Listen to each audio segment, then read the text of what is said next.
Пока пока первое место. Так, дамы. Дискуссия, прекрасное слово. Какое-нибудь дурацкое слово. Бардак. Бардак. Ну, пупок пока круче. Хаос. Вот уровень пупка мне нужен.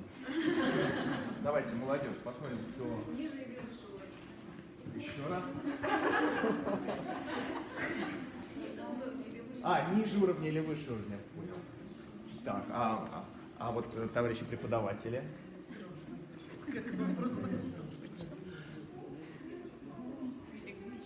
Гусеница, прекрасно, отлично. Брекеты. Брекеты, хорошее, серьезное слово. Ну хорошо, ну смотрите, дальше пупка мы с вами не видим.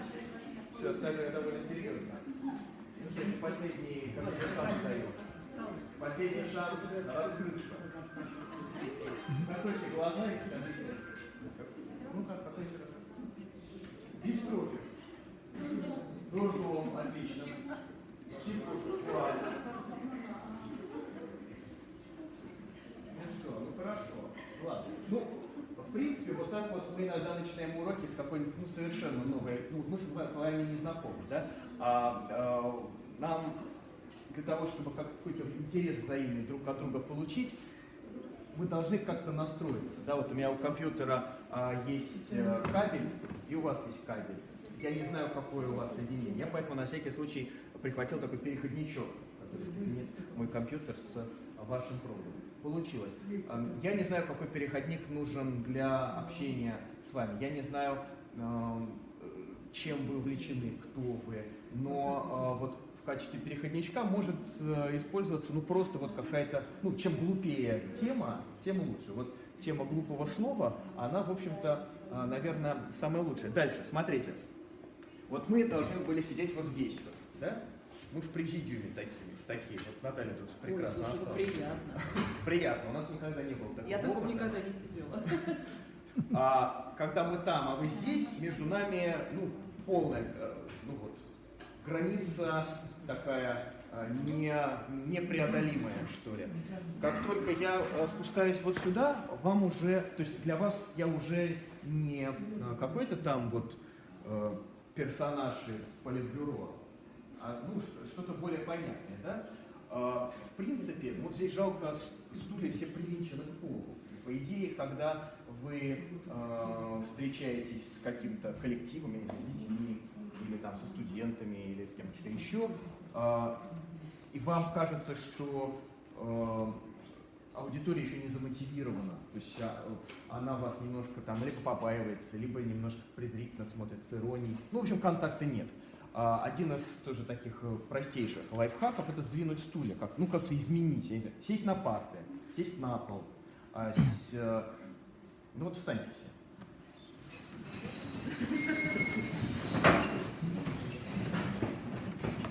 Поднимаем руки вверх. А теперь сейчас будет страшно. Сейчас мы все закричим. Вы готовы или нет? А просто вот так. Можно закрыть глаза. На счет 3 все кричим. Раз, два, три. Все, молодцы, садитесь. Тест пройден. Ну, смотрите, вам сейчас намного все будет понятнее, проще, и мне, главное, будет проще, потому что сейчас не происходит какого-то назидательной передачи сведений от меня к вам, а наоборот, я надеюсь, что у нас получится ну просто какой-то такой обмен мнениями. Если, Дима, большое спасибо ему за организацию этого мероприятия, он правильно сказал, если вдруг у вас возникнет какой-то вопрос, или контраргумент, или вам покажется, что что-то неправильное, обязательно об этом скажите. Потому что мы с Натальей здесь для того, чтобы тоже чему-то научиться. И мы уже очень многому научились в этом городе. И, в общем-то, учиться, наверное, это самое интересное, что есть на свете. Есть...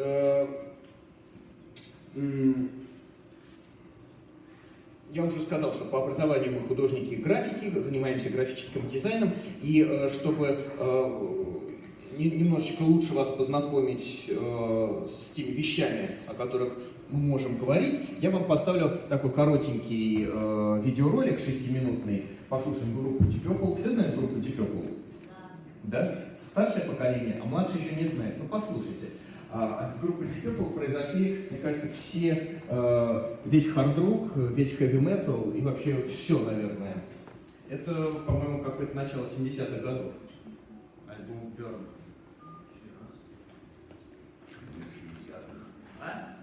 Нет, 60-х. Вот человек знающий. Спасибо. Присоединяйтесь, заходите.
Смотрите, у нас мы закончили с Натальей полиграфический институт, это институт печати, сейчас он называется еще Московский политех.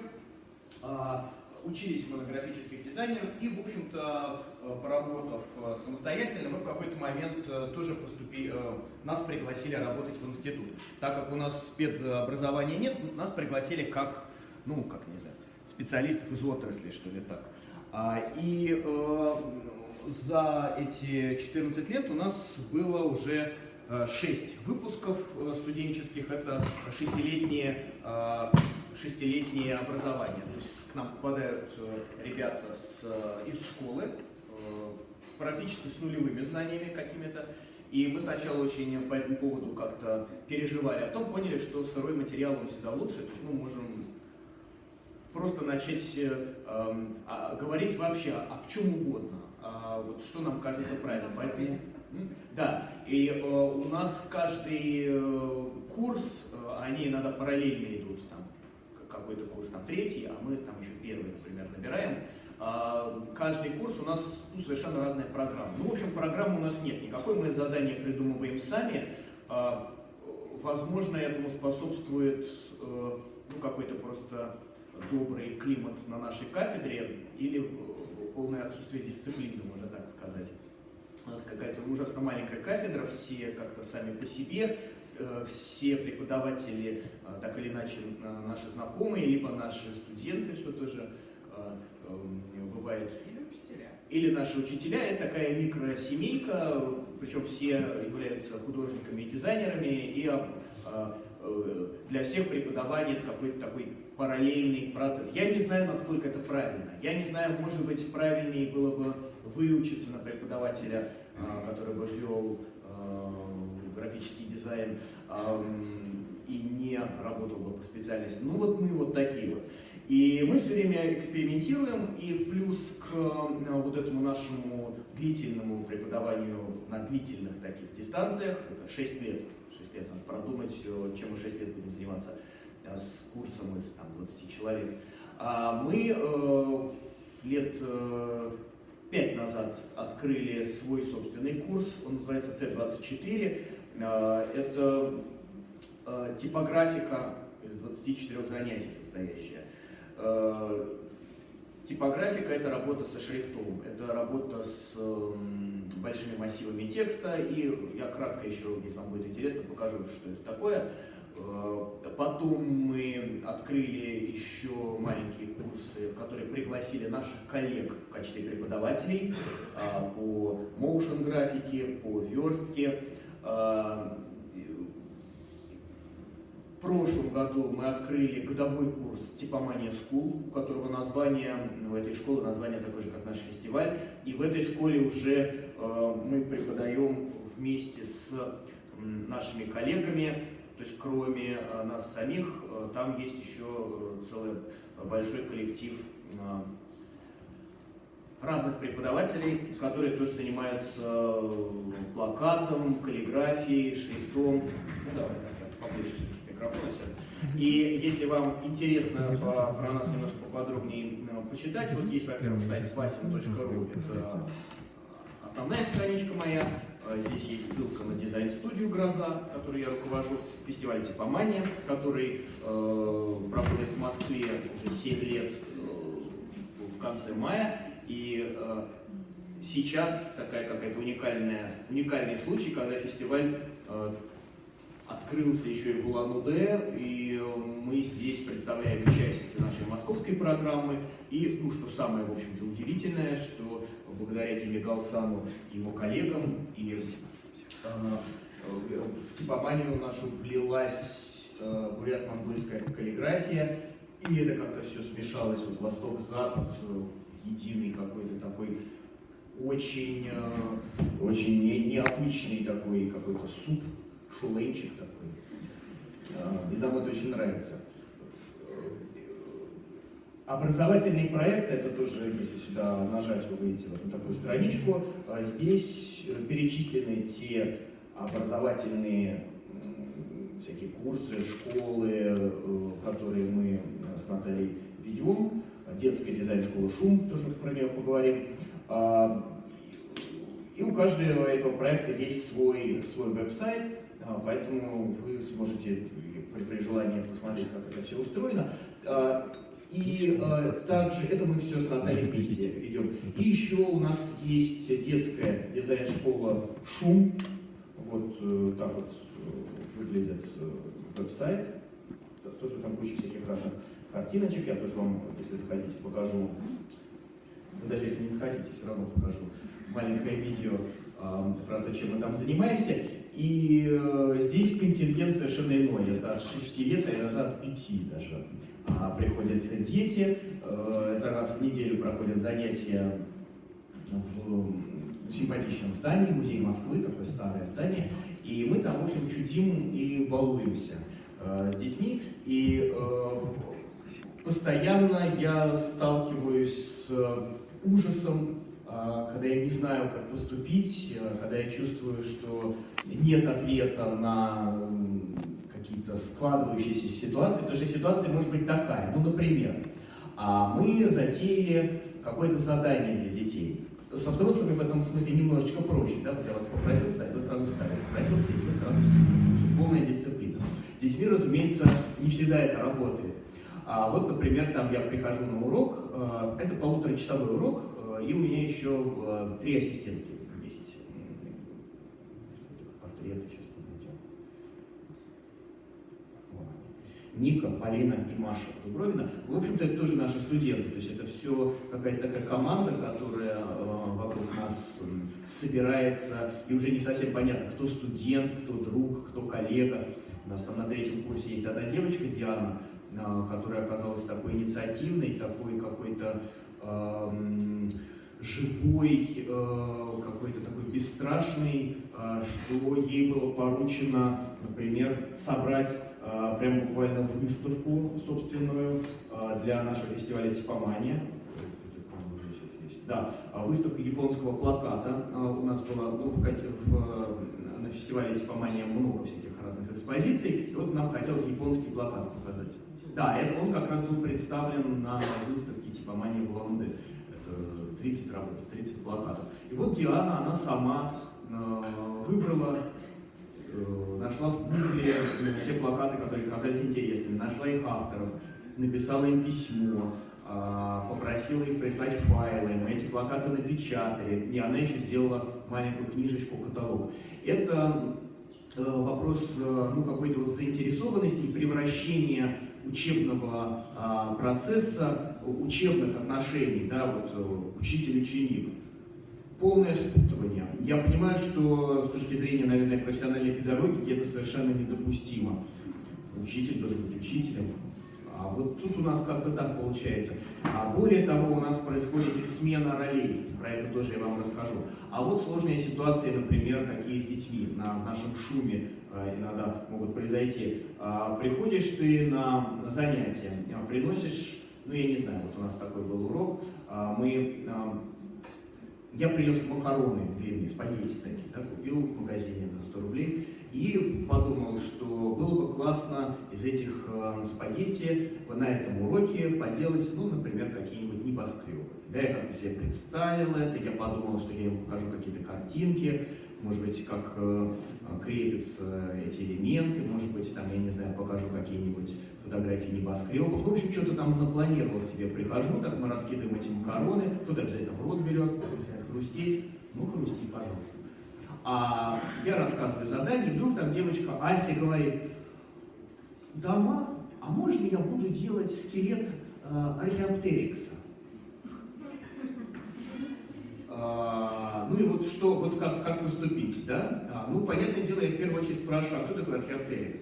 Ну, то есть я себе, в принципе, представляю, но я вижу, что Ася помешана на динозаврах, и для нее повод рассказать об археоптериксе лишний раз. И она так, я говорю, ну кратко, да, и она кратко рассказывает, что это такое. Вот. Ну, я спрашиваю, а там детей может быть, ну, как минимальное количество, там может прийти там человек 8, а максимальное прям человек 20. То есть они вот, представляете, они же не сидят вот так вот все, да, на стульчиках. Вот. Они, в общем-то, шумят. Ну, собственно, с шумом мы и начинаем каждый наш урок. Я предлагаю, давайте пошумим. Вот, и они вот так вот орут. Или заканчиваем. Я спрашиваю, ну что, хотите динозавров? И там все говорят, да, хотим археоптериксов, динозавров. Там мальчик говорит, а я не хочу делать археоптериксов. А я хочу делать скелет диплодока. Ну, прекрасно.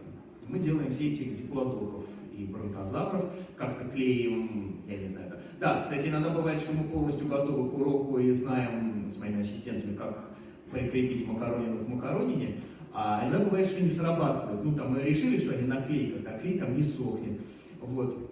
Опять паника внутренняя, опять ужас. Но не то, что мы сообщаем детям об этой проблеме, что делать, да, они не должны решать эту проблему, но мы можем предложить им сделать какой-то выбор, какое-то решение принять. И вот вы знаете, когда ребенку даешь возможность принять решение, он мгновенно становится личностью, да, то есть он не ученик твой, он какой-то соратник такой. Вот я вчера беседовал с нашей коллегой Татьяной Альтаповой, которая рассказывала про школу в Набережных Челнах, в которой у нее учился сын. И не школа, детский сад. И в этом детском саду сейчас он, к сожалению, по-моему, он закрыт, увы. Там какие-то классные, креативные, молодые были преподы, которые работали по такой французской системе Френе. Там у них день строится следующим образом. Приходят дети, и им воспитатели предлагают выбрать главного. То есть каждый день они выбирают главного. Кто главный в группе и кто руководит режимом дня. Понимаете?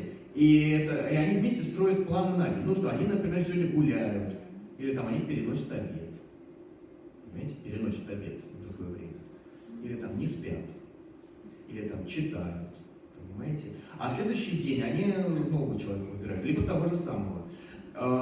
Как бы полная свобода. Но свобода при внятных правилах, при внятных, понятных.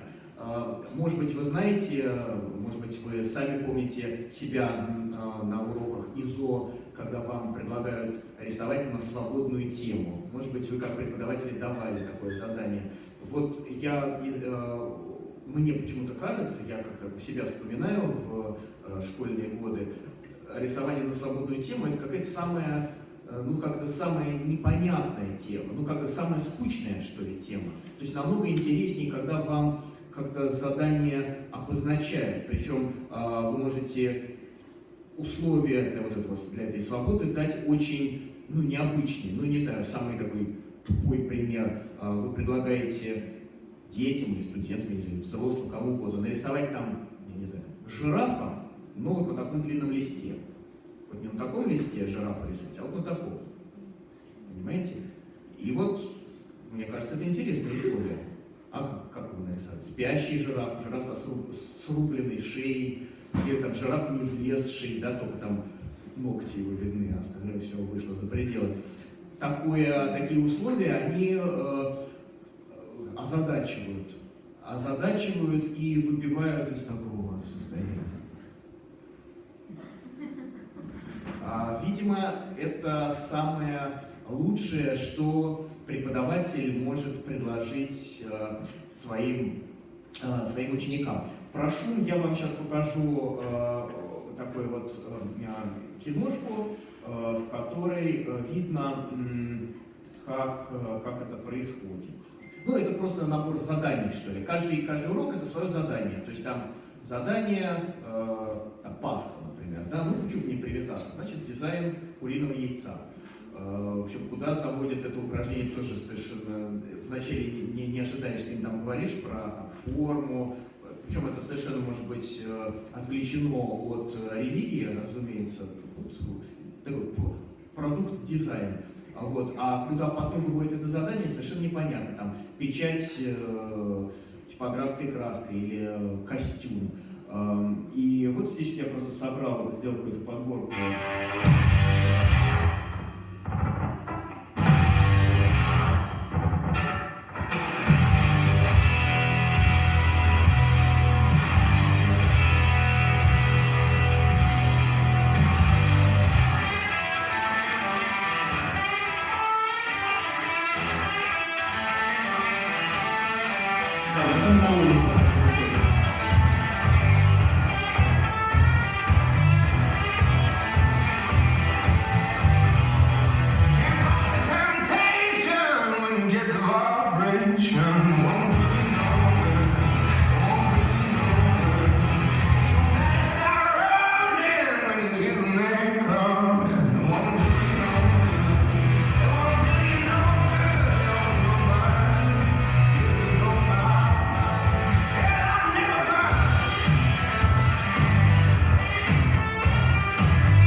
Feeling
ну я еще тут просто прокомментирую какие-то вещи, которые происходят. Часто задание рождается само собой, часто дети сами являются инициаторами этих упражнений. То есть, например, обрезки липкой бумаги, аракал, могут стать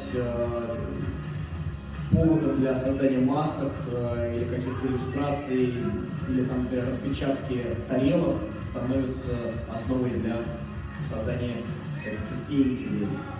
Иногда вот так вот на улице мы устраиваем такие открытые уроки на всяких днях города, там каких-то таких общественных занятиях.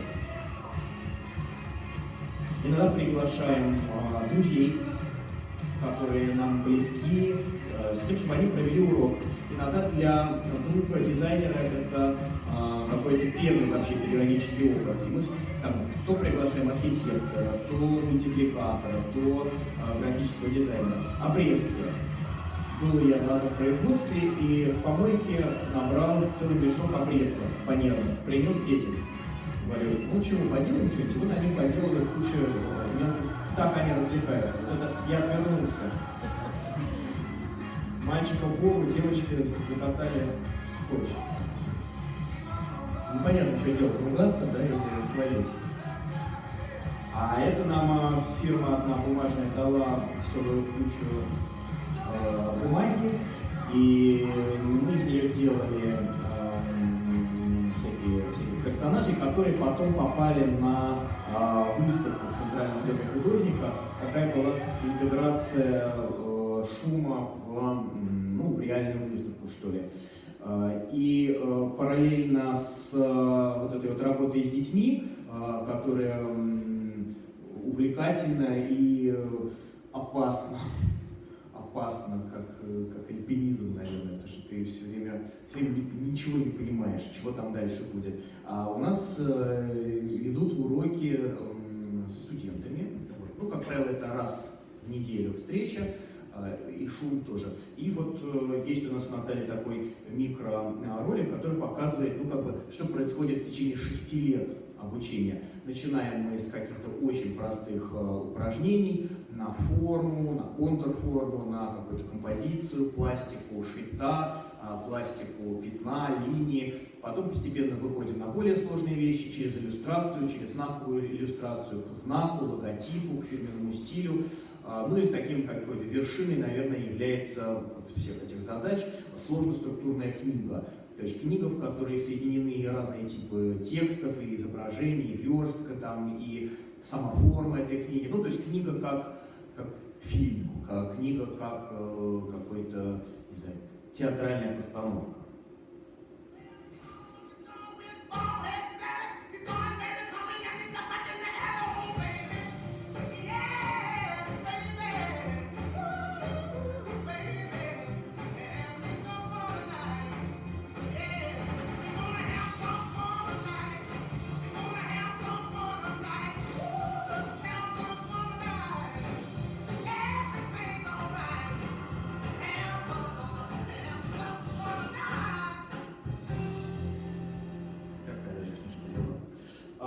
И вот сейчас, например, у нас 3-й курс, который оставлен дома. Одно из занятий мы пропускаем. Мы не совсем понимали, как нам поступить, но мы сделали очень просто. Мы попросили на этот урок прийти выпускницу нашего предыдущего набора, Юлию Кондратьеву. Предпредыдущего даже, да. Ну, то есть это совсем старые такие уже матерые, надежные девочки. Она работает в рекламном агентстве большом, у нее множество собственных проектов, она дизайнер, не первый раз участвует во всей этой нашей деятельности, и она придет, чтобы послушать. Поскольку сейчас у нас на 3-м курсе такое необычное задание, мы боялись его давать, но мы же бесстрашные с Натальей. Задание выглядит следующим образом 3-го курса. В течение всего семестра каждый ученик, там у нас группа человек 20, одни девочки, кстати, представляете, придумывает задание. То есть не мы придумываем задание, а придумывает каждый раз кто-то. Задание на 2 недели. Задание должно быть связано с какой-либо проблемой, которую можно решить при помощи графического дизайна, или с каким-то, может быть, реальной какая-то задача дизайнерская. Вот первая девочка, она стала куратором. Ну, этот человек тогда называется куратором, то есть он курирует это задание. Она узнала, что в городе Сан-Диего, это самая граница США с Мексикой, ежегодно проходит фестиваль латиноамериканского фильма, латиноамериканского кино. И этот фестиваль объявил вот сейчас конкурс на плакат и фирменный стиль, будьте здоровы, этого фестиваля. Открытый конкурс. Кто хочет, тот может принять в нем участие. И если предложение понравится, то оно прямо вот станет фирменной символикой, что ли, фестиваля. И Диана, она сделала презентацию этого задания, она рассказала, что такое этот фестиваль, что такое вообще латиноамериканское кино, дала ссылки на победителей, фильма победителей прошлых лет, показала, как выглядели фирменные стили прошлых лет, логотип, оформление кинотеатров, фирменные майки, какие-то там, я не знаю, бейджи, плакаты, заставки в Инстаграме и Фейсбуке. Она снабжает своих дизайнеров максимальным количеством информации. Потом еще параллельно она рассказала о том, как другие фестивали оформляются. И предложила своим однокурсницам разработать какое-то фирменное решение. И вот у нас уже была 1 неделя прошла, все сделали. Да, и она решила, она сама решила, и мы карт-бланш даем, она решила, что работают все парами. Она посчитала, что так будет больший объем, больший результат, и ей показалось так интереснее. Она спросила, не против ли вы? И, то есть мы как бы создали рамки для этого задания, а она внутри них уже делает все, что хочет. Понимаете? Мы такие просто сидим в уголочке, да, слушаем, как так, наслаждаемся. Она спрашивает у аудитории, вы не против, если вы будете работать парами? Аудитория говорит, не против. А если бы она сказала, что против? Вот как Диана бы поступила бы? Сразу бы на нас посмотрела бы? Или сама бы решила бы, как ответить на этот вопрос? Ради этого, собственно, и дается задание. Задание дается для того, чтобы каждый себя почувствовал в роли преподавателя, в роли арт-директора, в роли инициатора. Вот прошла 2-я неделя, на которой уже по Дианиным рекомендациям были внесены какие-то уточнения в эти проекты. Кто-то очень разные проекты, сейчас про это даже не будем говорить, но я надеюсь, что в скором времени мы это где-то опубликуем. Ну, вы очень легко можете от этого сайта vasin.ru найти и меня в Фейсбуке, и Наталью. В Фейсбуке, как правило, мы вот все какие-то такие интересности публикуем, там как такой самый главный новостной наш ресурс. И с этого сайта можно выйти на все остальные наши вот эти вот проекты, там какие-то, вот тут масса всяких ссылок. Вот эта кнопка Vimeo приводит к большому количеству видеороликов, посвященных нашим проектам.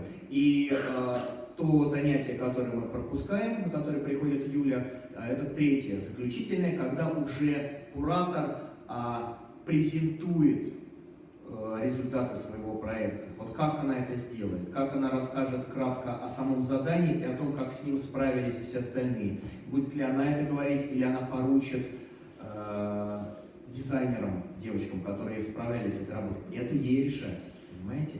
Ну, и Юля, старшая, придет в качестве эксперта. И она будет смотреть, и тоже, как она себя поведет. Будет она сидеть спокойненько, тихо и там как-то аплодировать, хвалить, или она как-то с критикой на них обрушится. Мы не знаем. И мы не хотим ей навязывать решение, потому что она личность, она... То есть мы не можем, мы эту программу не можем передать, понимаете? И в этом, мне кажется, как бы и страшный минус, и страшный плюс вот всей вот этой вот педдеятельности, потому что знание, опыт несет не Министерство образования, а личность. И вот вы идете учиться к конкретному человеку. Ну, к сожалению, это невозможно. Чем страна крупнее, тем хуже это работает. Представьте себе Бурятию отдельной страной. Насколько проще было бы, да, вам как-то решать вот эти все вопросы, начиная с выбора языка, да, на котором идет преподавание.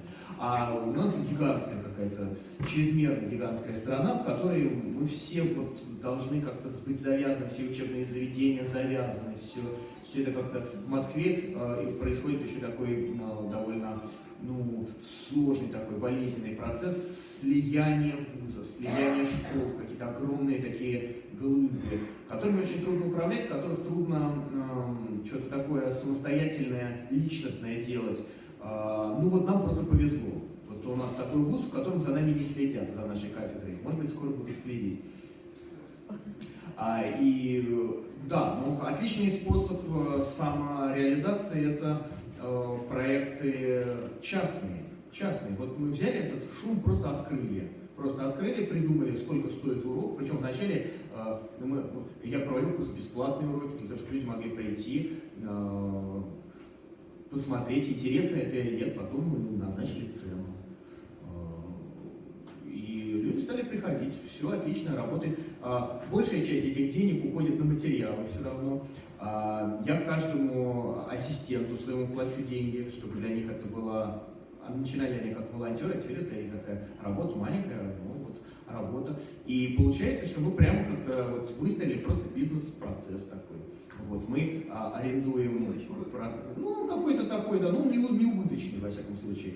Мы платим часть денег Музею Москвы, который нам предоставляет пространство. Точнее так, даже через них проходит, мы как бы даже эти деньги не трогаем руками. То есть приходят родители, покупают билет в шум, потому что в Музее Москвы есть детский центр, там есть разные детские занятия. Поэтому мы совершенно лишены вот этой необходимости как-то с финансами и с юридическими вопросами общаться. Это очень здорово. И мы чувствуем полную свободу и безнаказанность. Ну и вот следующее задание, кстати, которое будет объявлено на том же уроке. Сейчас подождем, пока поговорит женщина.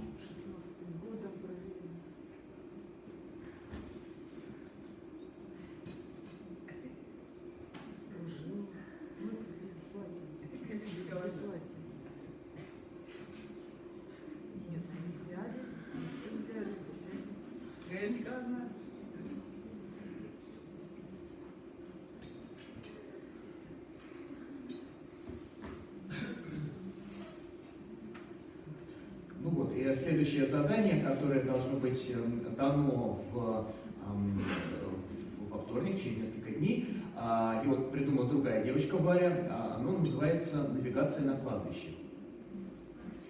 На кладбище не очень иногда удобно ориентироваться, кладбища бывают разные, в Москве они просто гигантские бывают исторические, бывают современные. И вот такое задание, да? Оно сложное, и к нему можно по-разному подойти. Можно подойти, это я так размышляю, я не знаю, как Варя будет это задание давать. Вот в этом вся суть, как она его преподнесет, как она расскажет об этой проблеме, есть ли эта проблема ориентации, а может быть ее нету никакой этой проблемы. Да? Может быть, студенты скажут, что ее нет. А может быть, студенты скажут, что ее нет. И как куратор должен, мы единственное созваниваемся с куратором заранее, списываемся или лично общаемся, чтобы просчитать, что будет, как можно решить эту задачу. Во-первых, какими носителями. Да, это могут быть какие-то указатели на территории кладбища, может быть, дать всем аллеям какие-то названия, или наоборот упразднить нумерацию, сделать ее, я не знаю, буквенной какой-нибудь. Может быть, это вообще должна быть не навигация внутри, а это должно быть просто мобильное приложение, понимаете? И тогда студент должен разработать это мобильное приложение. Не обязательно, чтобы оно прямо двигалось, чтобы оно там какое-то было реально действующим, какие-то изображения, скриншоты, да, просто изображение, как это выглядит. А может быть, это должны быть специально обученные волонтеры, которые в маечках там синеньких, Или, я не знаю, маечках со скелетиками. Это же можно в комическое, да, пустить, можно в трагическое, помним, скорбим, а можно в каком-то нейтральном ключе. Куратор должен так построить вот это вот задание свое, чтобы максимально разные решения получить. Вот наши рамки, наши с Натальей рамки сделать так, чтобы внутри задания получить дико разные проекты. И куратор это должен как-то инициировать. Я не знаю, что получится, но я очень надеюсь, что в скором времени мы какие-то результаты получим и опубликуем их. А вот на 4-м курсе у нас это вот, причем это не то, что все выпуски, которые у нас были, мы даем это задание. Вот, а мы сейчас до него так дошли. А предыдущие годы у этого курса были такие задания, ну, более, что ли, формальные, ну, вот, которые вы видели в пролистнутом мною таком коротком ролике. А в прошлом наборе, на 4-м, правда, уже курсе, мы дали такое задание. Мы что-то подумали, что уже учить буквам, учить там каким-то композиции, там уже они так все умеют, а если не умеют, то уже и не научить. На 4-м курсе у нас задание звучало следующим образом. 3 пункта. Первое. Найти заказчика, сделать ему фирменный стиль, получить деньги. Вот. Главный последний. Да, главное последний. Тот, кто справился со всеми 3 пунктами, молодец, получает 5. Кто не справился, ну, в общем, тоже 5 получает. Ну, ниже 4 мы лет 10 уже не ставим. А поначалу, конечно, мы ставили 2, когда мы были такими молодыми преподами. Нам хотелось как-то ощутить власть. Власть это приятно, знаете, наверное. 2 это очень так, ну, то есть поставить отметку в зачетку, это, конечно, очень приятно. Мы еще помнили себя и студентами, но потом это, слава богу, прошло.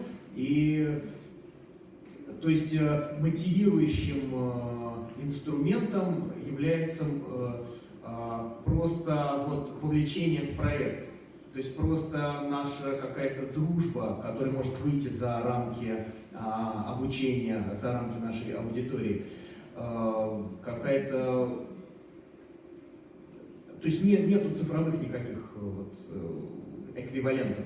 И будь моя воля, будь я министром образования, конечно, я бы отметки все бы просто исключил бы. Но иногда без этого никак нельзя, да? Когда здесь дети закончили обучение, а потом туда идут поступать. Ну, мы же не можем как-то передать нашу информацию о них куда-то в другое место, правильно?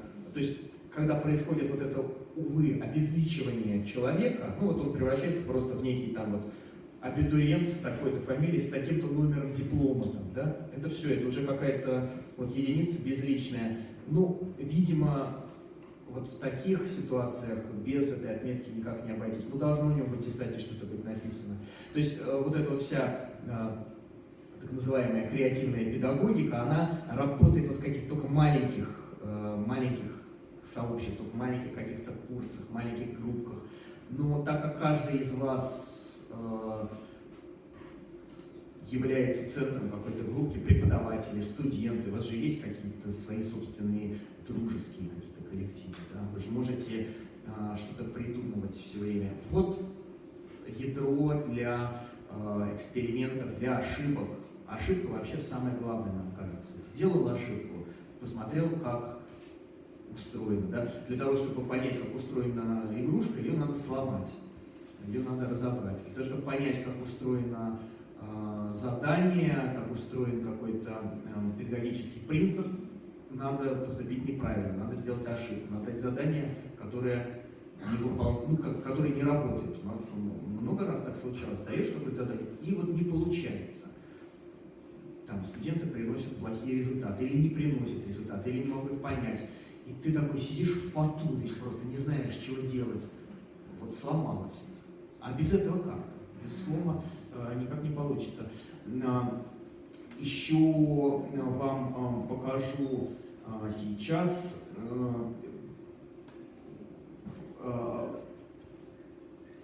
ну вот, кстати, про детскую нашу школу. Это было задание тоже спонтанно. Видите, Мы его назвали «Красные самураи».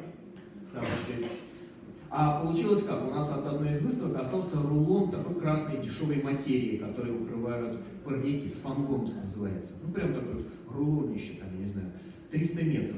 Его надо было куда-то деть. Вот. И мы постепенно везде тратим. Вот один из способов потратить этот рулон, это был шум.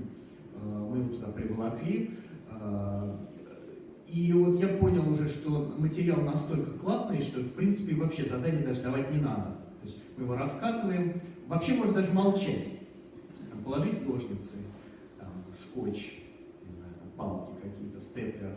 У нас этого всего много, поэтому с Натальей все время закупаем в огромных количествах. У нас несколько баз есть в институте, в университете печати, в музее Москвы, там у нас куча всякого хлама. И вот просто кладешь, а можно сказать, там, что-то нам хочется поделать, каких-нибудь кимоно, как вы считаете? Дети мгновенно начинают вырезать, делать, и вот у нас получается такая штука. А другой был случай, когда я был в типографии. Мы ведем репортаж из цеха. Когда в какой-то типографии я был, нам дали вот такие вот бумажные обрезки, я в помойке, достал. И вот эта моя идея с башнями, которая не удалась с макаронами, она прекрасно сработала с этими палочками. Это просто обрезки плотной бумаги, и задача была очень простая – построить башню как можно более высокую. И вот кто-то начал их как-то скреплять, кто-то скручивать, у кого-то падало. Кто-то придумал какие-то, смотрите, делать кругляшочки. И в итоге вот у девочки одной получилась максимально высокая башня. Она ее сначала придерживала, потом она сама стояла. С одной стороны, полная какая-то глупость и развлечение. С другой стороны, мы смотрим, что кто-то там начинает как-то их искать ребра жесткости. Да, там. И мы можем сказать про архитекторов, там, про архитектора Шухова, про какие-то гиперболоидные вот эти вот сетчатые конструкции, как сделать так, чтобы какой-то гибкий материал в каком-то положении вот становился крепким, жестким. То есть в процессе вот этого всего разговора, вы видите, так, это просто такое беспорядочное какое-то копошение на столе, на полу, кто-то, там, вот эта девочка, она стояла на столе, там, обратите внимание, да? Просто ученик стоит на столе. Ну так это неудобно. В процессе этой работы вы можете что-то рассказать, поделиться каким-то опытом, что-то посоветовать. Может быть техническое, вот степлером вот так вот нажимает, потому что ребенок там 6 лет может, либо сил может не хватать. Но если вы чувствуете, что это не нужно, вы молчите, вы не давите, пусть ученик сам вытягивает из вас информацию. Еще, наверное, я вам могу показать то, что мы делаем на наших курсах более коротких. Ну, например, у нас есть такой курс Т-24, так он называется, потому что это типографика, 24 занятия, это на 3 месяца растянуто по 2 встречи в неделю. Это такие курс для опытных дизайнеров. То есть не для тех, кто приходит совсем с нуля, а которые уже имеют свой опыт, либо это выпускники дизайнерских вузов, либо старшекурсники, либо дизайнеры, которые уже давно работают в этой профессии. Поэтому мы с ним можем сразу прямо вот заняться какими-то интересными вещами, сложными книгами, сложными плакатами. Но мы стараемся, чтобы не все это происходило в одной нашей комнатке, в мастерской. Мы с ними выходим за пределы этого помещения, и одно из мест, куда мы ходим, это типография ручной печати. Они очень смешно называются демоны печати. Демоны печати, и там мы однодневные, 2- или 3-дневные такие проводим, ну не знаю, как это назвать, мастер-класс, что ли. Мы даем какое-то задание, которое на технике этих демонов печати. Ну вот те задания, которые вы видите, оно выглядит следующим образом. Надо сделать 2 оттиска. Первый, для него форму сделать из линолеума, линогравюра. Ну, вы, наверное, знаете, да, когда вручную вырезается какая-то форма, и при помощи валика красится, и либо вручную, либо под прессом. печатается на бумаге. Мы делаем с ними животное какое-нибудь. Чем более странное, тем лучше. Иногда мы какую-то тему даем, там, водные животные или там паразиты. Почему-то вот такие вот темы чудаковатые, они всегда лучше работают. Детям, например, мы когда предложили делать бутылки, мы сказали, ну что, наверное, какие соки, воды. Нет, там говорят ром, водка, яды. Понимаете, как? Это интереснее, ну отлично, нам интереснее. Вот. А второй оттиск — это компьютерная, уже в компьютере делается календарная сетка, такие календари, где изображение совмещается с циферками вместе. И это еще и групповая работа, потому что мы часто совмещаем на одном листе оттиски разных людей. И часто, то есть это задание еще и на такую на спонтанность, на спонтанное соединение. Выглядит это примерно так. Вот так. Выглядит это вот так. Они не такие. Группа Металлика.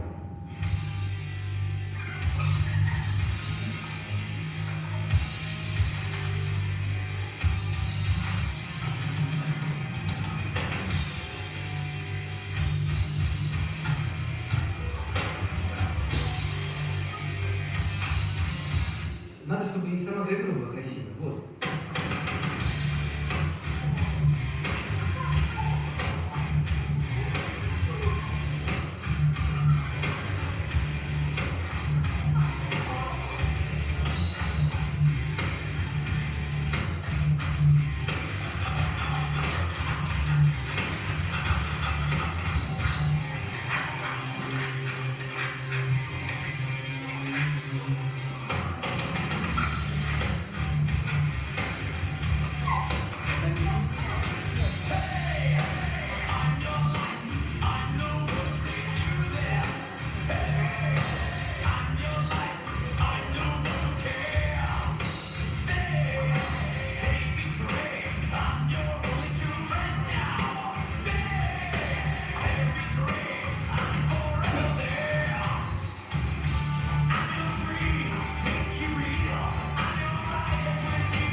Что-то такое, плюс какие-то штуковины, кстати, дети справляются с этим легко.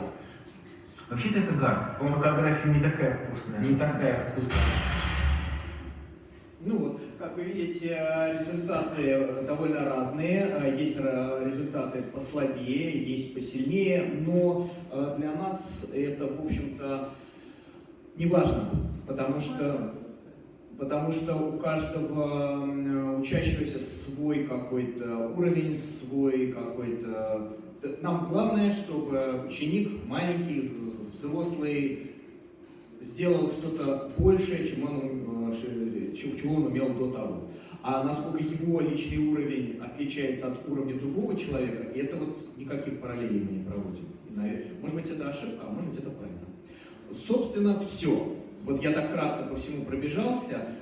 Если вы хотите о чем-то поподробнее расспросить, задавайте вопросы. У меня еще какие-то картиночки есть, какие-то ролики есть. Так что если ответ потребует какого-то там демонстрации чего-то, с удовольствием продемонстрирую. Но большое спасибо за то, что вы слушали. Надеюсь, это было не очень скучно.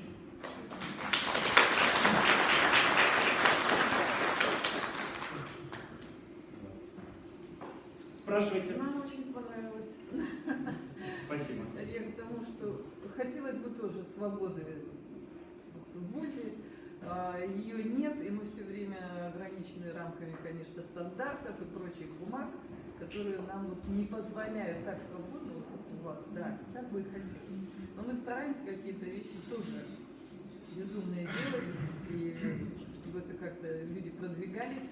Но вот очень нравится у вас. Если бы еще от вас было какой-то диск или чего-нибудь такое, или можно... Все это есть в интернете. Вот, есть, вот здесь да? вот есть, конечно, конечно. Вот на мой сайт заходите, вот здесь вот, да, текста там нету, потому что это нельзя это перевести. Да, вот здесь вот, здесь есть все видео, на которых Их вот здесь очень много.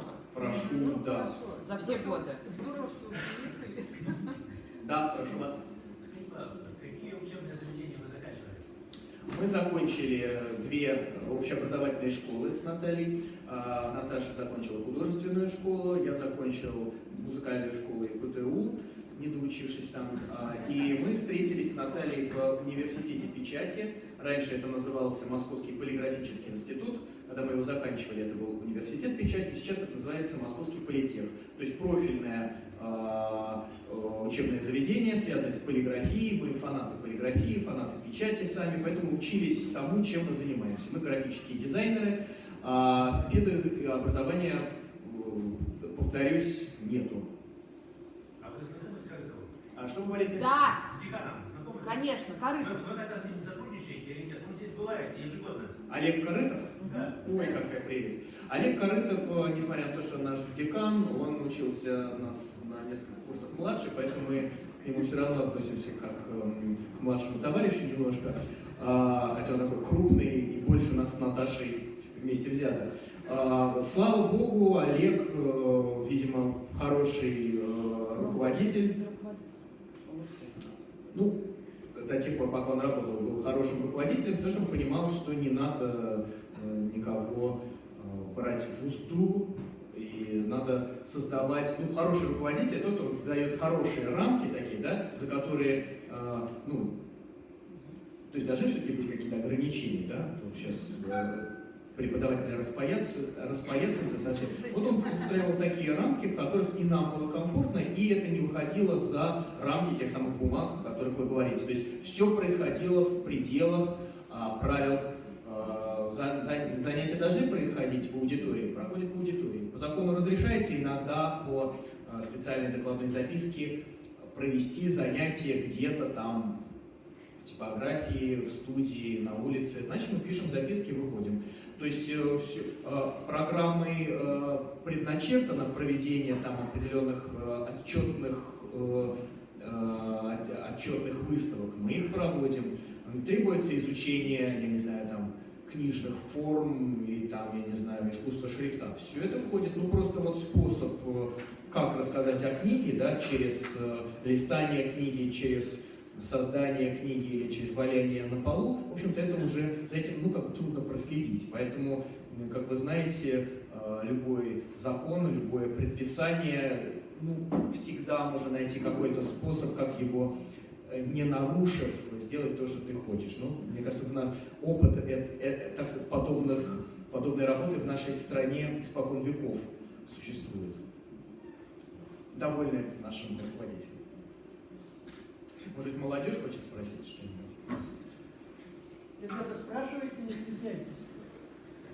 Можно спросить, как вы находите время на то, чтобы открыть свою собственную студию и проводить курсы у младших ребят, и также в университете работать? Спасибо за вопрос. В общем, это особо времени не требует. чтобы детское занятие вести надо 1,5 часа в день, в неделю. 1,5 часа в неделю. Придумать задание можно просто по дороге в автобусе или пешком. Преподавание в институте тоже это 1 раз в неделю, то есть не так уж и много. Конечно, мы все время, все свое свободное время с Натальей беседуем про студентов, про задания, а что если так, а что если так, нет. То есть, ну, просто наша жизнь, она с этим связана. Мы от этого получаем удовольствие, мы как-то кайфуем, и... Просто на самом деле получается так, что мы этим живем. То есть у нас вся наша жизнь состоит из работы, преподавания, но если мы что-то еще успеваем, то здорово. То есть нет у нас разделения на то, что вот сейчас мы поработали, а работа в моей дизайн-студии, ну это тоже довольно много тут всяких событий происходит. Вот у меня, ну, тут даже какую-то маленькую... И в студии работают наши выпускники.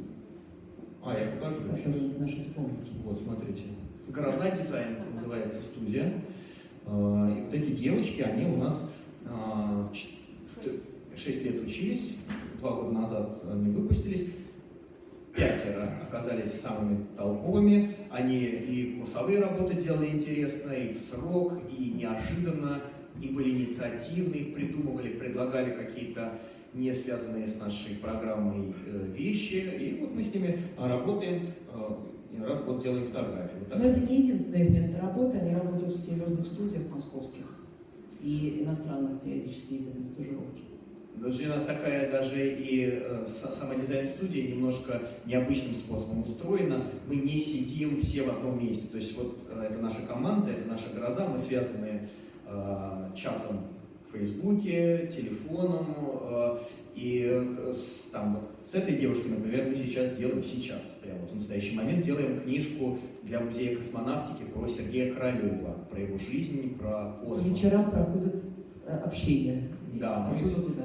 Да, вот с этой девочкой, Анной Марией, мы заканчиваем сейчас оформление в Москве музея истории ГУЛАГ. Вы все знаете, что такое ГУЛАГ, да? Главное управление лагерей, страшная сеть карательных исправительных учреждений, пропитавшая всю нашу страну, и сейчас мы до сих пор еще не можем, мне кажется, от этого всего оправиться. Этому посвящен целый музей, который рассказывает, как это было. Ну, очень страшный такой музей, но дизайн чистый, легкий какой-то, я надеюсь, получается. Это такая серьезная большая работа. Там вот, например, с Юлей мы занимаемся оформлением театрального фестиваля «Золотая маска». И она как раз завтра будет принимать нашу работу. Да. Вот фестиваль «Золотая маска» — это такой всероссийский большой фестиваль, в котором мы придумаем всю эту продукцию. Да, и вот, как бы, с одной стороны, времени ни на что нет, а с другой стороны, как-то все само работает. Да. А вот в детской студии ваша, там дети как приходят, записываются, или там тоже как вроде курсы, или как? Это вроде курса. Значит, вот на этом сайте даже все написано, как это все происходит. Мы просто, я рекламирую это своими силами, да, сообщаю там в своих соцсетях. Музей, так как им тоже это интересно, тоже это рекламируют, они выпускают там в их собственной программе. Здесь просто человек, мама или папа, узнав про этот шум, ну, как правило, кто-то рассказывает, даже так еще иногда бывает, они просто приходят или мне звонят и просто платят за один урок. Каждый раз сколько можно платить? Да, значит, 1500 рублей стоит один урок. Если человек покупает абонемент, это стоит 1000 рублей. Значит, мы за 1000 рублей часа 1,5-2 с ними возимся. Да? А какой возраст, на ваш взгляд, самый креативный? Ну, смотрите, вот пока ребенку не исполнилось лет 13, он гений, конечно.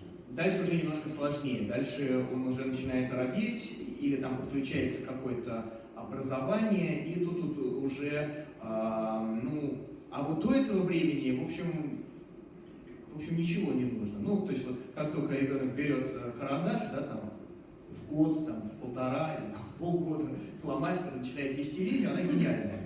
Это не хуже, чем монгол Бичик, в который мы влюблены. А дальше вы просто что-то... Вы просто сюжеты подкидываете, да? Вы просто подкидываете разные толщины фломастеры, кисточку, бумагу, формат бумаги и просто наслаждаетесь. Поэтому вот на этом нашем шуме мы, решили, что вот там старше 13-14, наверное, детям не будет уже интересно. И, в общем, примерно до этого возраста к нам люди ходят, а дальше они уже куда-то там поступают. Нет, у нас младше. В основном, да, в основном это какой-то возраст где-то вот между 7 там, и 12. Вот, но иногда приходят какие-то совсем малыши. Я опасаюсь работать с теми, кто меньше 6. Есть педагоги, которые работают с 3- и 2-летними. Это совсем другое какое-то занятие. Но если, например, приходит какая-нибудь мама с ребенком там 5,5 или 5, я просто предлагаю ей присутствовать. Чтобы он там, не знаю, ножницами себя не уколол. Хотя дети очень разные бывают, некоторые в 5,5 прям вообще все делают идеально, а родителям не нужны. И на этот шум довольно легко поступить, потому что все уроки отдельные, самостоятельные, не связанные ни в какую программу. Все эти задания каждый раз новые, поэтому можно заскочить и соскочить когда угодно. И мы еще придумали такую систему абонементов, то есть можно там, за 15 тысяч рублей купить абонемент на 15 уроков, тогда он, соответственно, дешевле. Причем мы решили даже, что этот абонемент можно передать. Например, ребенок там, по каким-то причинам прийти не может, он может дать этот абонемент другому мальчику или девочке, и они приходят. Часто мы проводим открытые просто уроки, когда просто объявляем, что можно прийти, там, сегодня мы занимаемся какой-нибудь там. Делаем гербы скотча.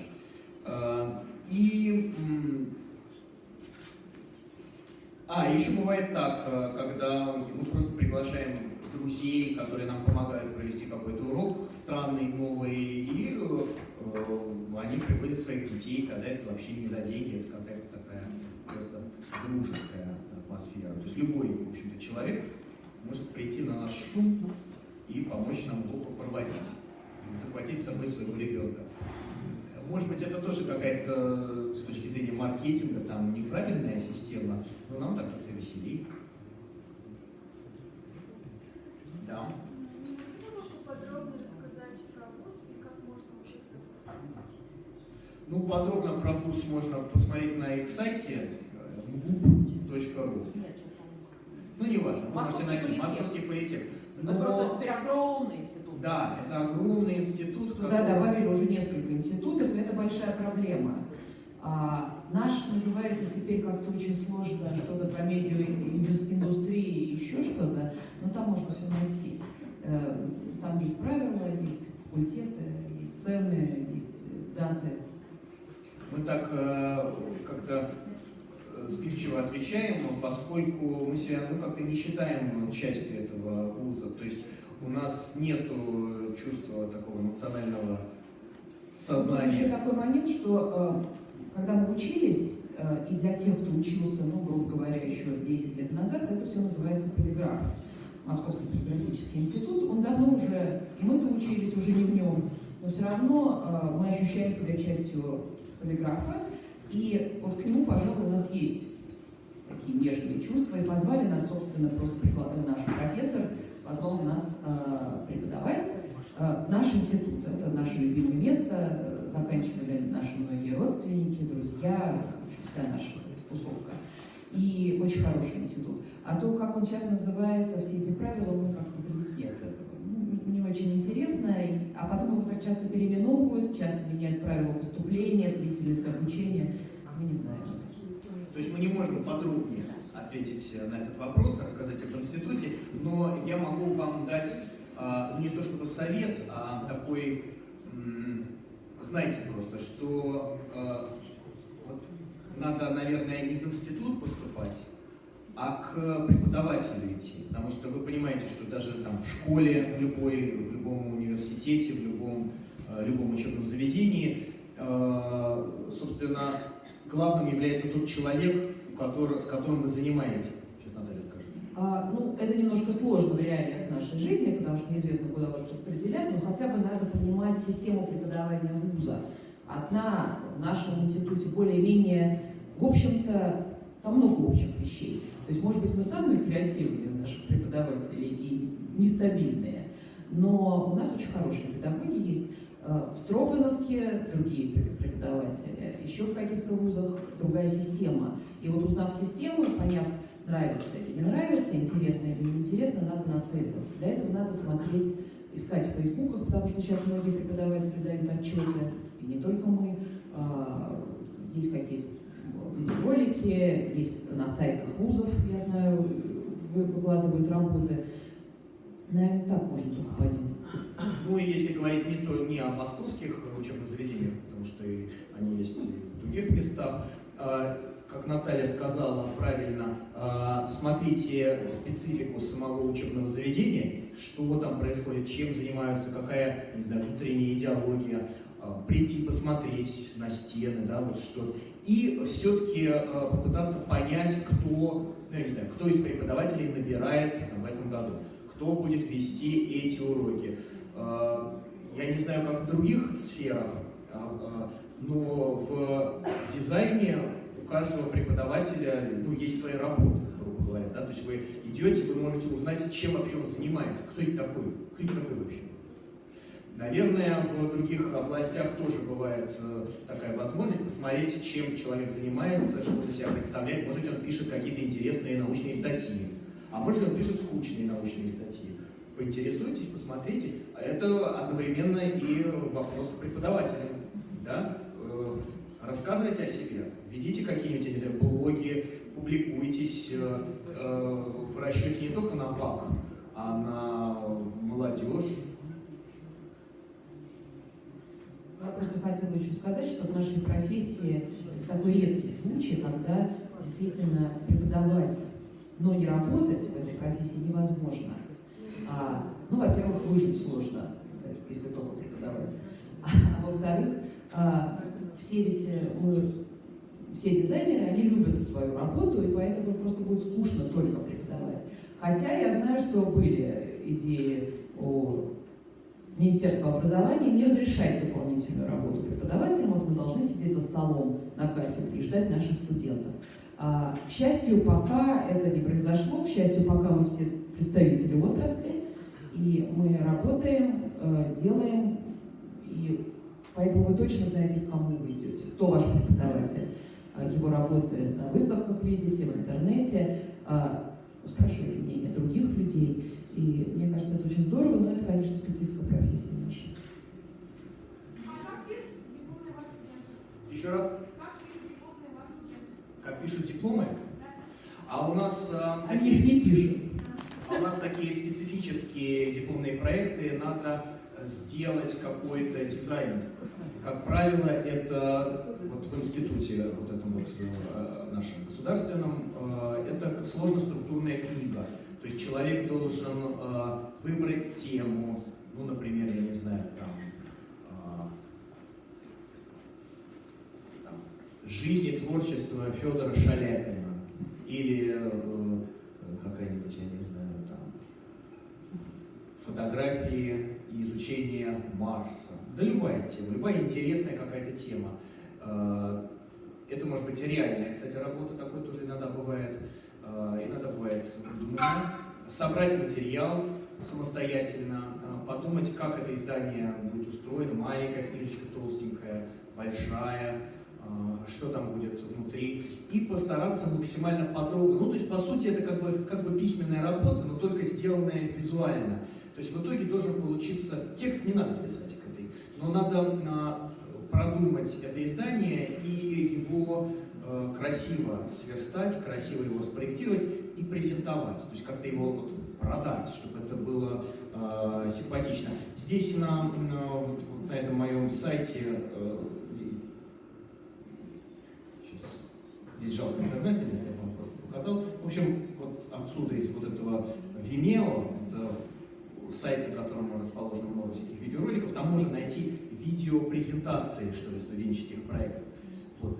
Они лишены необходимости писать, и это здорово. Там есть часть экономическая, там есть часть технологическая, то есть они должны точно знать, сколько это будет стоить в производстве, как это будет издано, на каком производстве. И, в общем, результатом является некое издание, которое можно вот сейчас отнести в типографию и напечатать.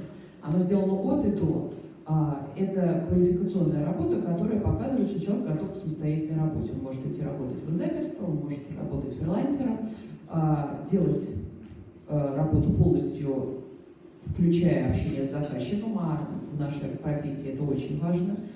Можно быть гениальным художником, но не уметь договариваться с редакторами, с издателями, с авторами. А здесь в данной работе получается, что все умеют, все проходят этапы. Например, у нас есть не только наша кафедра дизайна в нашем, сейчас это называется институт, раньше это был факультет, есть кафедра иллюстрации, там это серия иллюстраций, книжка с иллюстрацией. То есть вот, грубо говоря, книжка, которую вот вы видите на полке в магазине с кучей картинок и текстов, вот это тоже результат мог бы быть дипломной работы. Скажите, пожалуйста, у нас немножко другое направление дизайна, боюсь показаться некомпетентной, но все-таки такой вопрос. Вот, существуют ли сейчас в типографиях какие-то ограничения, стандарты по вырубке бумаги, по размерам бумаги? И даете ли вы это студентам, эти техническую сторону вопроса? Существуют ли в полиграфии технические ограничения по фальцовке, брошюровке, печати, и рассказываем ли мы об этом нашим студентам? Во-первых, конечно, мы рассказываем обо всем, что только можем рассказать. Ограничения сейчас менее строгие, чем в советское время. ГОСТы существуют, но уже это все не так строго соблюдается, и больше это относится к детской литературе, к учебной литературе, к литературе для взрослых. В общем, уже ГОСТы не так применяются, а ограничения, есть только ограничения, что может сделать типография. Есть типографии, которые работают на каком-то очень современном оборудовании, готовы к экспериментам. Вот с нами как раз, здесь нет, приезжала на фестиваль Татьяна Альтапова, она представитель издательства УП-Принт. Это одно из таких крупнейших московских издательств, даже, скажем, не крупнейших, а лучших. Вот они готовы к странным заданиям. Они готовы пойти навстречу дизайнеру, решить технологические проблемы, придумать, как сделать то безумное, что придумал дизайнер, придумать эти фальцовки, как это сделать, чтобы это было технологично, сделать вырубки. Какие-то издательства, к сожалению, типографии не готовы к экспериментам, они работают на оборудовании, может быть, не таком современном, а может быть, они просто не очень хотят связываться со сложными проектами, и поэтому умеют мало, делают точно, что какой-то минимум работ. Но каждое издательство, издавая книжку или дизайнер, если дизайнер активный, он ищет ту типографию, которую сможет сделать. Не все можно сделать в нашей стране. Что-то заказывается в других странах, в Италии, в Финляндии, в Китае очень много делается. Но у нас тоже есть такие хорошие типографии. И, конечно, мы рассказываем максимум, что мы можем нашим студентам. И мы очень просим студентов и рекомендуем смотреть то, что издается в нашей стране, в других странах. Потому что все, что издано, все, что сделано странное, значит, это как-то сделать можно. Но отдельного предмета такого нет. Есть, но я не знаю точно, как его сейчас преподают. Есть технология производства, есть технологии печатных процессов, есть экономические лекции. То есть институт дает полное образование. Я не уверена, что там дается абсолютно современное образование. Когда мы учились, это все было уже на тот момент, а учились мы довольно давно, уже устарело. Возможно, сейчас это изменилось. Спасибо. А мы со своей стороны говорим, что можем, и рассказываем, что знаем.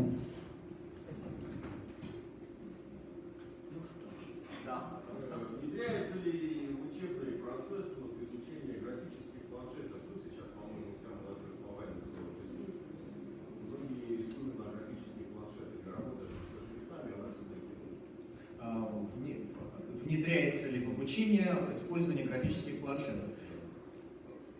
вы должны понимать, что у нас как бы два типа обучения. Первое — это наши собственные частные проекты, которые очищены от всего лишнего. И есть общее образование в университете печати, где у наших студентов огромное количество разных предметов, часто бестолковых, и где наша дисциплина одна из 20. Мы ее считаем как самой главной, конечно же, и некоторые студенты тоже, но тем не менее. Поэтому, если ответить на ваш вопрос дважды, в институте нет такого курса. У нас, в общем, тоже нет. Ну, на самом деле, люди просто используют, что умеют, учатся сами, а мы помогаем, как можем. Да. Но мы не против использования любых гаджетов, любых средств, хотя мы очень любим, как вы заметили, ручную работу и считаем, что многое можно сделать без техники, а просто с помощью рук, карандаша, фломастера, скотча, краски, и часто результат лучше. Сейчас все такие продвинутые, что научиться пользоваться графическим планшетом, мне кажется, это вообще никакой проблемы. И студенты точно умеют больше, чем мы.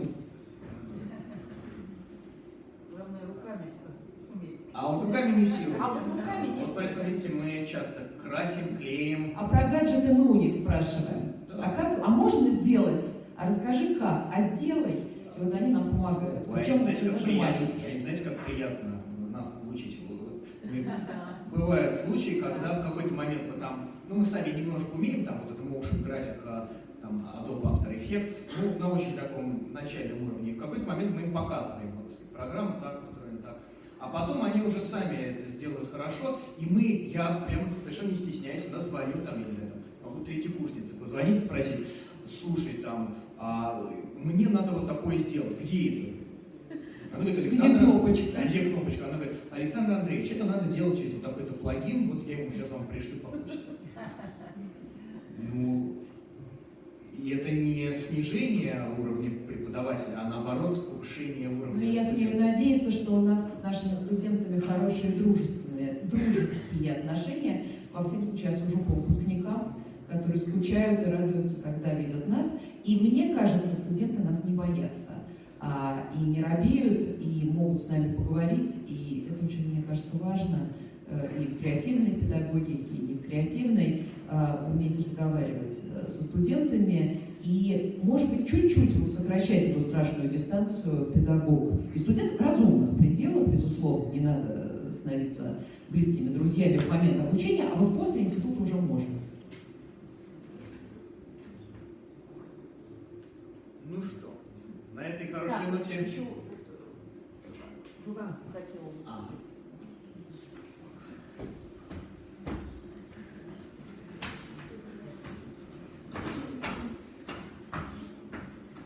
Но я хочу сказать спасибо от имени всех, наверное, вы согласны, да, ребята, и наши педагоги.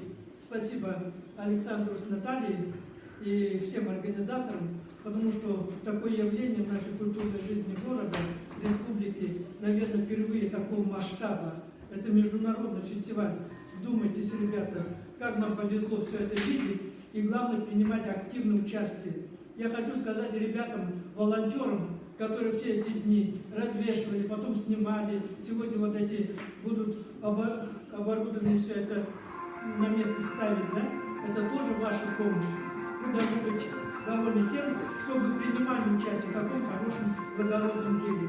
Ну, я хочу сказать Александру и Наталье, что вы большие труженики и фантазеры.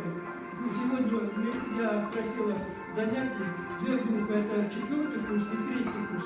Ходила даже не Манимановичу, это завуч наш, убедила его, он полностью согласен с тем, что для ребят это полезно. Они пришли с урока методики ИЗО, они пришли с дизайна. Почему? Потому что, я говорю, самый лучший урок, когда мы встречаемся с такими людьми, да? Я считаю, что это новаторы, это большие организаторы, да, большого уровня, потому что суметь сплотить и показать плакаты, лучшие плакаты Германии, Швейцарии и Востока, это очень замечательно в Монголии. Да? Здесь присутствует, я бы хотела вас познакомить, Наталья, Александр, с кем вы сегодня встречались, да. Потому что это очень важно, потому что не было такой одностороннего такого. Сегодня сегодня присутствуют люди очень заинтересованы в этом деле. Я хочу представить не только вам, нашим студентам, которые пришли, потому что они уже на выпуске, они уже скоро выйдут в самостоятельную жизнь. И как раз сегодня были вопросы такого плана, как можно к вам поступать, потому что вы заинтересовали, и даже некоторые влюбились в вас, да? И некоторые пойдут в наш родной институт в СГАКе, СГИК сейчас называется. Я хочу представить заведующей кафедрой Галина Николаевна Солнцева. Покажитесь народу, нашим студентам. Да. У них факультет дизайна. Вполне возможно, что наши ребята пойдут прямым путем туда. Кто-то поедет в Москву, кто-то в Петербург. Они учатся у нас в разных городах. Да? Затем Любовь Сергеевна присутствует, тоже преподаватель большой группы. Детская художественная школа присутствует, пожалуйста. Детская наша художественная школа городская, тоже преподаватель присутствует. Очень отрадно, что со всей республики приехали на это событие. В первую очередь наши выпускники. Очень приятно видеть. Я 100 лет не видела, но ты очень молодой, я просто преувеличиваю, да? Саша Галин. Это Баргузинская школа художественная. Много лет работает, прекрасно работает. Стас Амбуев. Это Гусинозерская школа. Вполне возможно, что наши ребята потом к вам попадут. Затем наша Байерма с Яраминского района. Байерма где? Люба, наша выпускница. Ты где работаешь? Скажи, пожалуйста. Да. Вот это наши выпускники, которыми мы гордимся и которые, как видите, растут, развиваются, поэтому с такой целью сюда приехали, да. Здесь присутствует наш родственный, с кем мы сотрудничаем очень близко, Царигма Дулгыровна, заведующая отделением музыкального колледжа. И наша преподаватель Анна Ивановна, поднимись, пожалуйста. Алена Шараповна. И наши студенты 3-4 курс, те, которые уже серьезно задумываются, я думаю, мы в субботу-воскресенье ходили на открытие, 1-2 курсы у нас были, да? И я думаю, что мы получили очень большое для себя такое, знаете, мотивацию. Вот откуда все эти красивые девушки приходили. Да, все наши девушки красивые, включая еще преподаватели. Да.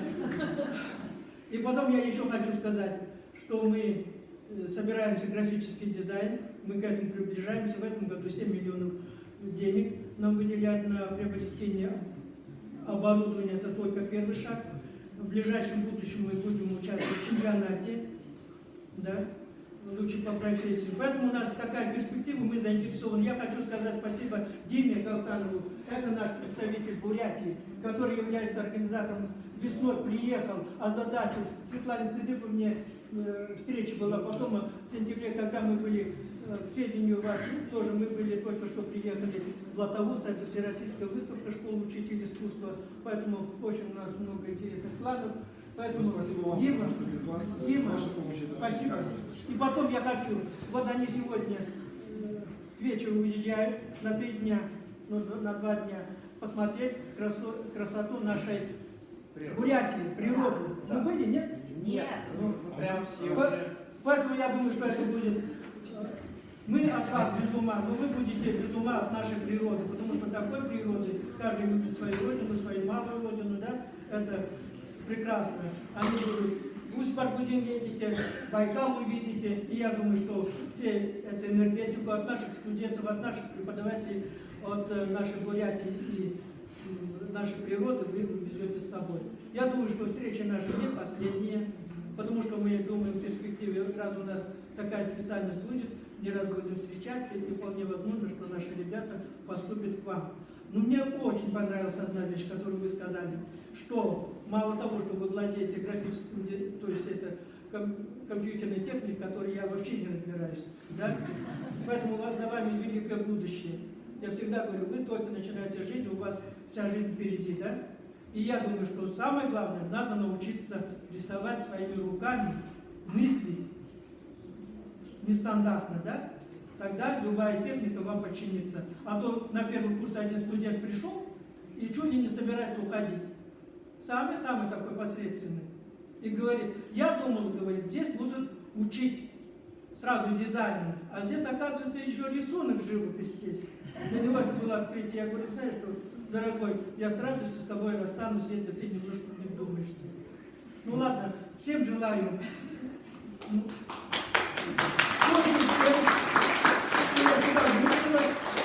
Да? Еще раз выразить спасибо. И я рада встрече с нашими коллегами, с нашими выпускниками, которыми мы гордимся всегда. И самое главное, что я вас познакомил с нашими студентами. Моя миссия закончена. Приятной поездки вам.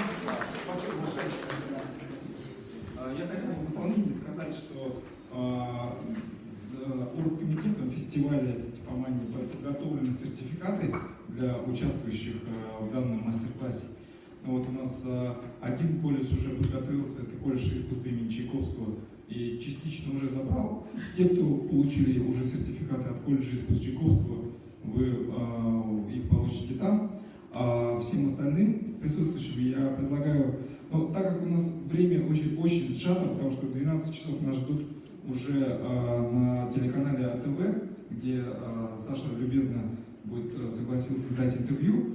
И я, можно, с вашего позволения, просто буду выдавать каждому ваш сертификат, или, может быть, подойдут кураторы всех 4 учебных заведений, которые здесь есть. Это многоуровневый колледж искусств Чайковского, педагогический колледж и Академия культуры, Институт культуры. Лучше кураторы. Лучше кураторы?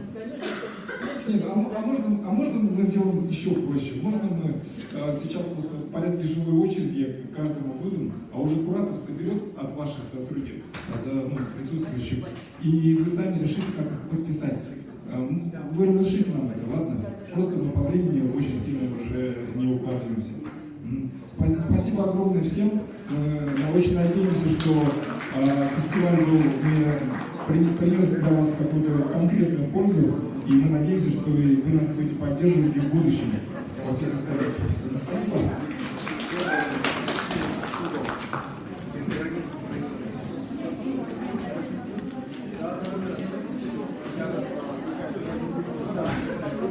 Ребята, пожалуйста.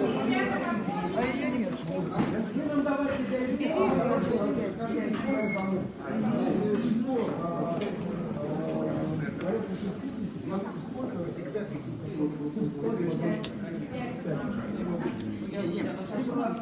именно, которые